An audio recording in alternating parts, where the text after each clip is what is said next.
I feel it isn't a fresh or hot take to say that Marvel Spider-Man 2 left a lot to be desired in terms of its content, its mechanics, and especially in its narrative, at least for me personally. The game itself had a lot of potential. That's just from the leaks way back when, to when trailers finally started releasing and reaction channels could make their quick buck. I just want to tell you how I feel. How do you make this more and more epic every time? I'd be pretty heavily understating it if I said I was just excited for the game to come out. I mean, I do have like 2-year-old videos referencing how excited I am, but I would not recommend them. Just the get up alone just makes them absolutely not worth watching. Oh. Hello. Oh, I hate you. Despite how hopeful I was that this game was going to be the best it could possibly be, when I finally played it, I found that it didn't really live up to all those expectations I had held it up to for so long. I can't describe the feeling I got when I played it other than slapdash, forced and almost sucked dry of the nuance that the symbiote arc specifically needed to have.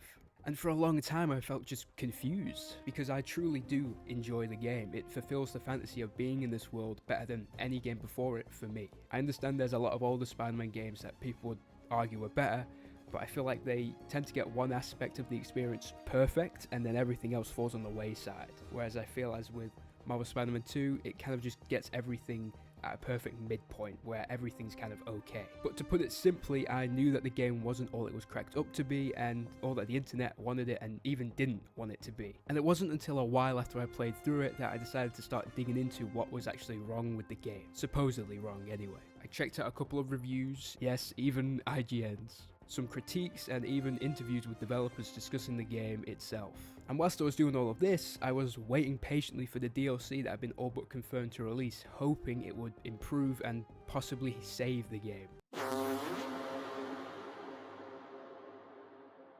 Until that possibility was shot down by Insomniac like a year later in a tweet. Yeah, really good communication, guys. At least it's not as bad as Rockstar's communication. Good lord. Good Jesus Christ. The wildest thing about the fact that they said there was no DLC is that they literally leaked proof of DLC having been in development at some point in a public release. They included a debug menu accidentally in an update to a public version of the game, and somehow it still got cancelled, which is crazy to me. So already you can see there's a lot of heat and a lot of mishappenings going on with this game, and because of all those mishappenings, I thought, since it's been a while since the game released, it would be good to look back on what exactly affected this game so negatively and how Spider-Man 2 was pretty much doomed from the beginning.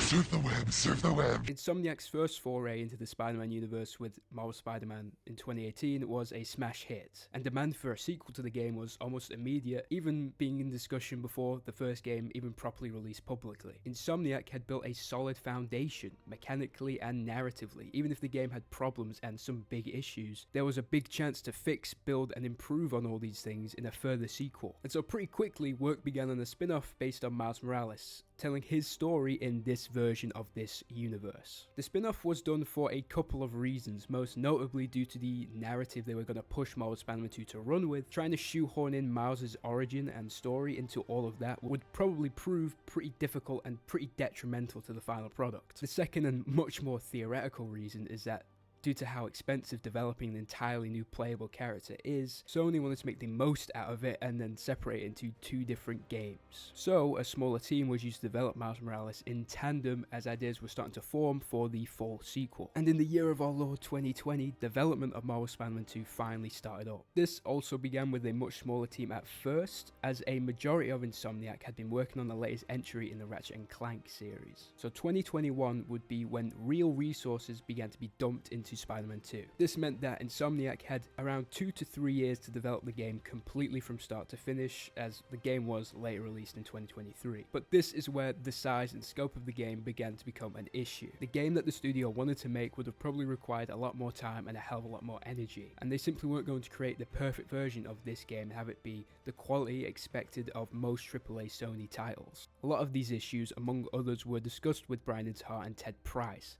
who are members of the Insomniac team, in an interview with Game Maker's Notebook. Story. I remember when there was one part in the project where we realized that the back half of the game was, we weren't going to make it. Like, we weren't going to hit the quality bar, and we had a very, it wasn't, I'll say heated, but it wasn't heated like we were arguing. Like we were just, I was like frustrated that we weren't gonna get everything done. And I remember it was our Sony producers. It was Mark, Ara, Grady, Joe, kind of saying, guys, we're not there every single day, but we see it. I was just like scribbling down how we could basically, if we cut these things, how we connect it all back. These problems culminated in a point where Sony were effectively forcing the hands of Insomniac, and as a result, the developers were tasked with cutting massive portions of the game completely out, moving things around and reconnecting elements that only really hung together by threads, without the heaps of content they ended up having to cut out of the game. All of this results in a game that feels as if it's been held up by what I can only describe as thin cardboard instead of like a solid concrete foundation. The game does look and feel great, but there's something underlying that a lot of people felt when playing the game. Okay, let's go into some of the nitty gritty of some of the cut content that was taken out of Marvel Spider-Man 2. There is a lot to get into here, so I'll start off with the one that a lot of people will have probably heard of. Venom, voiced by the late great Tony Todd, was pretty much cut to shreds in development. Venom was originally set to appear as far back as Act 2, but Sony decided it would be a good idea to move his appearance further back to Act 3 instead. This pretty major cut resulted in a whopping 90% of Tony Todd's voice lines being completely removed from the game, which is a pretty serious shame considering this was one of Tony Todd's last roles before he eventually passed away. But hey, at least Venom was actually lucky enough to appear in the game at all, unlike other symbiotes that were originally planned to be in the game. While Scream made an appearance and Carnage was referenced and teased, Earth, it shall bring truth, judgment,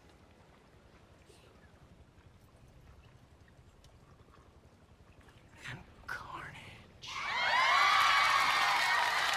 almost all of the Life Foundation symbiotes were set to appear in the game as boss fights at some point or another.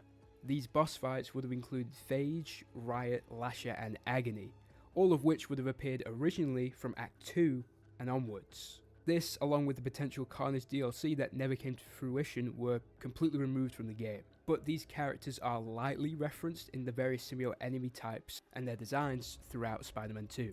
Apparently there was also plans at some point to give Miles a symbiote during the game, which, as cool as it sounds on paper, I think would have ended up trivializing Peter's journey in the game. Now, I do understand that the massive deadline was a big factor in all of these choices being made, but I also can't help but feel that another factor would have been the possibility for profit. With a Venom game now supposedly in the works, most of these characters and even the cut voice lines from Tony Todd will most likely end up being ported over to create another strange amalgamation of pieces that just barely hold together as a game. Personally, the whole symbiote takeover idea didn't really do much for me. I kind of seen it before and it honestly didn't do anything new in that regard. So whilst including these bosses would have probably made the game feel bigger in scale, I have a feeling it would have also made the symbiote takeover sequence much longer, which isn't a good trade-off for me. While these pieces of cut content may not have ended up working as well, it doesn't change the fact that the developers put their time and their resources into these pieces only to have them denied to meet a release schedule. I could never ever imagine this happening with a God of War title. Now, I'm not saying God of War doesn't have cut content. Every game has some cut content, and every game has deadlines they need to meet. But I could never ever imagine the executives at Sony treating those games as haphazardly as they did treat Marvel Spider-Man 2. Games get delayed and have their release dates moved all the time now. It's a fact that we have to put up with. I would have probably just preferred a delay rather than the rushed release we got, but I'm one person in a big group that would probably feel a lot differently. Kraven was another part of the game that had a lot of his stuff cut completely. His entire hunt, the reason he was in New York, was just put off screen and instead put into audio logs or discoveries in passing, which meant multiple major characters and antagonists were killed completely off screen and never ever seen again, which I find ridiculous that all these villains were killed off screen and mentioned for like a minute and then never again. There was actually a piece of cut content that showed all these villains' heads put on Kraven's mantle, which was actually pretty fucking cool to see. Also somehow accidentally in the game. With whole narratives being removed, it only makes sense that they would remove the missions these narratives were a part of. One mission in particular entitled Meteor, which would have entailed Peter breaking into an Oscorp research site to find the rock Venom arrived in originally. Okay, this mission was literally in the game. I think it's just a different version. Another mission cut was the attack on the Daily Bugle, in which symbiotes would end up swarming the building, and I assume you would probably just be beating a couple waves of enemies, which is most missions in this game, to be fair. Now, these missions being cut are kind of fine. It would have been cool to have them included, but I can understand why they couldn't. That's probably what you're thinking right now until you find out that the reason these missions were cut were in favor of including the MJ missions. Now, I think I share a universal opinion when I say that no one likes the MJ missions. No one likes the non-powered Miles missions. They are not fun to play. And whilst these missions are improved in Marvel Spider-Man 2, they still are just unnecessary and kind of take you out of the experience completely. I don't think I've ever played a single one of these sorts of missions and felt any enjoyment from them. They just feel like they are a thing in my way from playing the rest of the game. Every time I play through them, it's like, okay, I've just got to get past this section so I can actually enjoy the parts of these games that I like. Now, the intention with these missions is to show MJ is a capable character and a hero in her own right without any powers. But to me, that's a poor excuse because that can easily be done without designing these boring stealth arenas with little substance to actual gameplay. If anything, it does the opposite of what Insomniac intends to do with them. It makes me not care about the character more because I just want to avoid these missions as much as I can. Sadly, they're unavoidable. So instead of appreciating MJ as a strong character who is a real asset to the cause, I just instead cannot wait for the sequences to be over and done with. The thing is, she's already written to be this kind of character anyway. I mean, we didn't have playable Black Cat missions to show how strong and capable of a character she is. It was just effectively shown through her actions during the narrative. She also has no powers, yet she doesn't come off like a damsel in distress like the developers are so terrified of MJ being interpreted as. If we're being completely honest, and if the developers were being completely honest, the reality is that these missions are just padding. They're pretty simplistic to design. Plop MJ in an arena, place an objective marker, and dot some enemies around. It's much easier to throw these sorts of missions into the game here and there than to instead include any meaningful gameplay as either of the main characters. By the way, you cannot use the excuse that you want to make MJ a strong character without powers, right? Because you give her powers later in the game, even if it's only for a short bit. And it does not matter what kind of narrative excuse or implication you're trying to make there, you still have the character you wanted to be non-powered but interesting, and you're giving them powers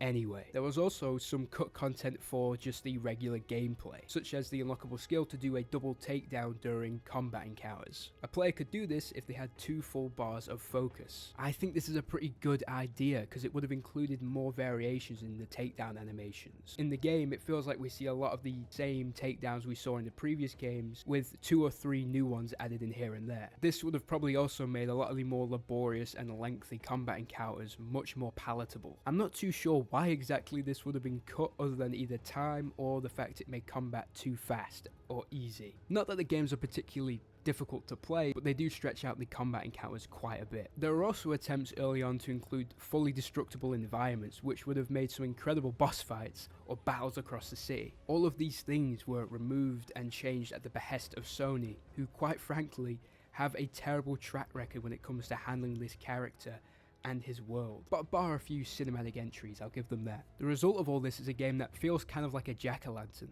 You know, the pumpkin walls are there, but the insides have been completely scooped out and removed. What's even wilder to me is that people play through this game and genuinely believed that it would ever win a Game of the Year award. What was your game of the year? Might have been Spider-Man 2. Really? Yeah. Why?